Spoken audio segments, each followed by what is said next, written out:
So I have like no makeup on, but my dog wants to come out. Here he is, my doggy Togi. So there's been a lot going on. My poor dog, this guy right here, there he is. Yes, can I have, yeah, oh no, I was gonna say can I have kisses? Then there's my little one. He has cancer, my big dog. And we're waiting on the results of a urine test for him. We don't know. It could be 2 types of cancer, prostate or he could have bladder, I think. So I don't know. Anyway, we're waiting on that, and it's like a whole thing. It's very upsetting. He's only 8 years old. He is a very, very sick puppy, and does not have, they said the longest he has is maybe 12 months. So it is going to be truly devastating. So we had that news, and then I've been going through testing, and there's something on my rib. They do not think that it's cancer. I'm going to reiterate that because I had radiation, and I've been reading online a lot of stuff, which I never go online, and I do not recommend it. But there are some websites like that are for cancer patients that chat, you know, like if you've had radiation, they'll talk about what your experience was with radiation and that kind of stuff. And about 1 year to 2 years out, you can have severe rib pain, and a lot of people get cracked ribs and things like that. So there is a spot on my rib. My CT scan, I got my results Friday. I'm not gonna lie, I was really upset because I just want this to be over with. And I got my results, and it says that they said that there's a spot. My oncologist is like, because I said, should I be freaking out? And he said, nope, I do not think this is cancer. It is very unusual, but sometimes people have reactions to radiation even nowadays, and so that's what they think it is. But I do have to have a bone biopsy, CT scan guided bone biopsy, which I think will probably, they're so busy in the CC department, so it's probably going to end up being next week. I was hoping to get it done like, you know, tomorrow or today or yesterday, but because I just want this over with.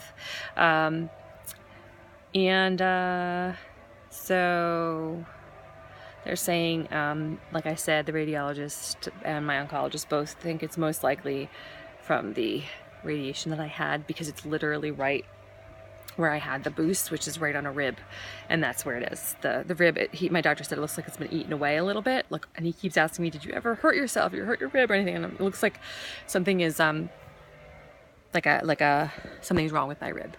Anyway, like I damaged it at some point or something, but I have not. My ribs were always fine until after radiation. So it's most likely radiation. Especially with the amount of treatment I had and everything. They do not think that it is cancer. I'm going to reiterate that again because it's keeping me sane. But also my doctor called me. I have my oncologist's cell phone number, and he said, he gave it to me when I first met him, and I used it once. He said, I very rarely give this out to patients. Use it sparingly. And that weekend, because I had just met him and I was freaking out, hysterical. This was way back when I was first diagnosed in December of 2016. No, December of 2015, sorry.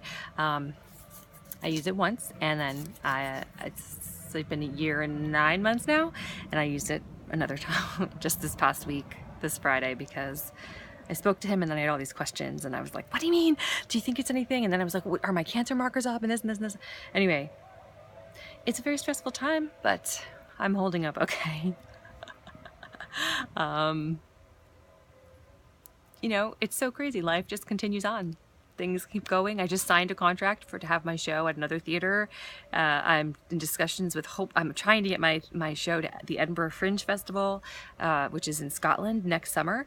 And I'm in discussions with it being at a couple of different universities, and it's actually beyond the discussion point that it's happening. I just haven't signed the contracts yet, so I can't give you the names of the universities. Yeah, I just had new headshots. Like, life is moving forward. I'm in a really fun show that's an equity contract, which is great because you get pension and health, and you get, you know, like, it's all that great stuff. Life is moving forward. There's also one other thing that I can't really talk about, but it is family related, which we're very excited about. And so there's a lot going on. And it's amazing how life can throw you such craziness, you know, like shit with like a very sick doggy. Come here, honey bun. My very sick doggy. You know, to a scan that has a bad mark on it, to, you know, your show's getting signed and you know, good things are happening all at the same time that bad things happen. You can't hide from them, you know, good or bad. That's what this journey has definitely shown me, is like the good comes with the bad and the bad comes with the good. And I'm actually, I've been thinking about writing a list of what cancer has taken from me and what it's given me. So maybe I'll do that, and I'll do a post about that. I don't know, it's an odd, life is very, such a roller coaster. But that's kind of what makes it so special, you know? Anyway, it's not for the faint of heart, huh? Have good days.